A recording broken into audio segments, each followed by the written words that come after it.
All right, this video is on the parallel circuit, problem number 2 on 714. Because I already did number 1. Okay, so I was looking at this one, and once again, it looks like RMS is most of the things that are plugged in here. I got voltage peak here, but we want everything in one format, so I'm going to go with RMS. You can go with peak or whatever else if you wanted to. I mean, you very easily could. You could, divide this by 0.707 and get it all in peak form instead. It's just however you want to do it. I'm going to go with RMS. So, this is a parallel circuit, so obviously we need to use characteristics of a parallel circuit to make all this work. So, I guess the first thing I'm going to do is convert this to RMS. So, it's in peak, so very easy to convert that to RMS. We're just going to punch in 39 for our peak. Multiply that by 0.707. That's going to give us our RMS. 0.707. And that gives us 27.573. So I'm just going to write that down on the wire chart now. 27.573 voltage RMS. I always write what my wire chart's into, but I figure if I write RMS 100 times, I'm not going to mess it up. So, total's done. And as you guys know, in a parallel circuit, once you have the voltage in one spot, you have it for everywhere. So, voltage is complete. So, the next thing I guess I'm going to do is figure out these amperages. And I already pre-drew my wire chart, but I didn't think about it, but this one only has 2 resistors, so that line doesn't matter.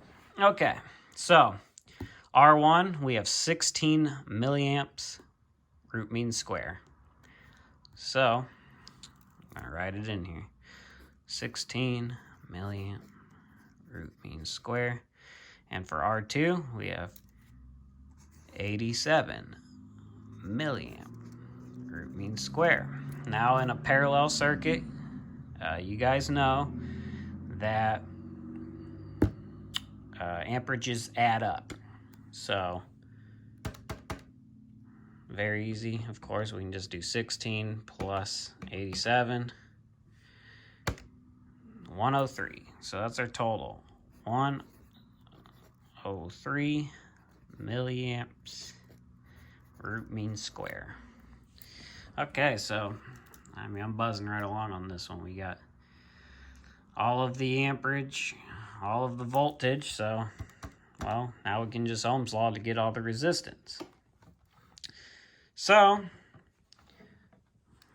we're going to do E divided by A to get our resistance. So 27.573 divided by 103 times 10 to the negative third equals 267,699. So that is our total resistance of this. Not a whole lot. So 267.699 ohms RMS. So, and I cleared it out again like an idiot. So now I get to type all that in again. So 27.573 divided by 87, because we're doing R2, so we took this, divided by 87. times 10 to the negative 3.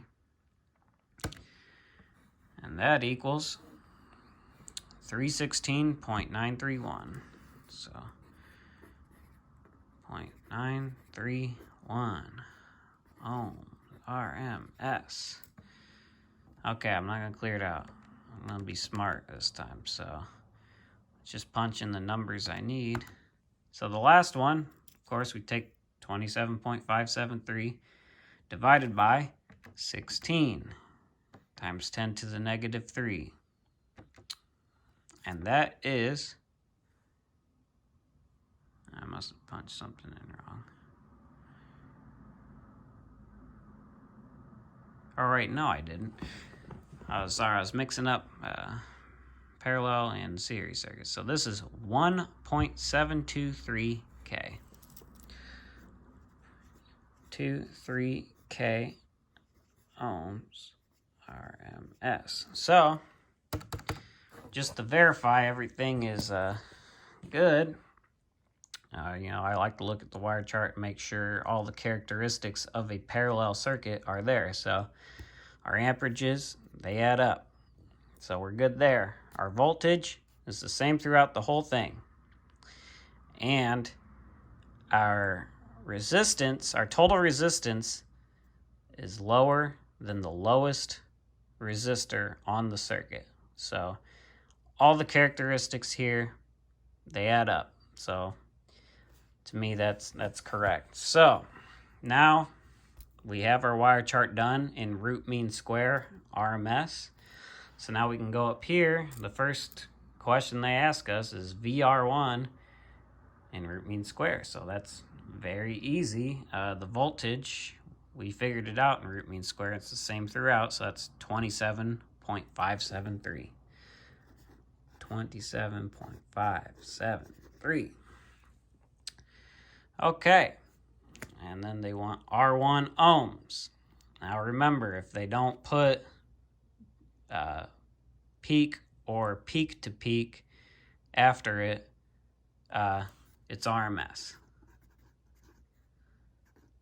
So, well, luckily we have all of that in RMS, so no conversions needed there. So our first R1 is 1.723 K.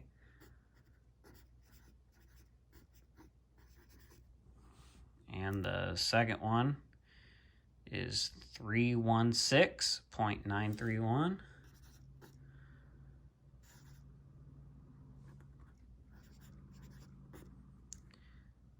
Okay, ohms. Okay, so and then the last one is voltage R2, peak to peak. Well, voltage is the same, so we really just need to take the 27.573 and get it to peak. So I'll go over here to our formulas again. So we have this in root mean square. So we're going to take 27.573 divided by 0.707 equals, that is our peak power there. So, well, and I just realized I didn't need to do that because, well, they gave us the voltage in peak. So, wasting time here. So, really, we need voltage in peak to peak. Well, we can just take the 39 times 2 to get that. So 39 times 2 should be 78. Yep, 78. So 78. And that's basically how you do these circuits. The homework is the same thing. You got a series and a parallel, and basically you just want to get make a wire chart all in one format. You don't want to mix up the formats. It's all got to be in either RMS, peak, or peak to peak. So it looks like I did RMS on both of these. I guess for some reason I really like that. So I'll post my answers to the homework too, so that way you guys can check your answers, make sure you're right. I got 100% on the homework, so I know my answers are right. So, all right.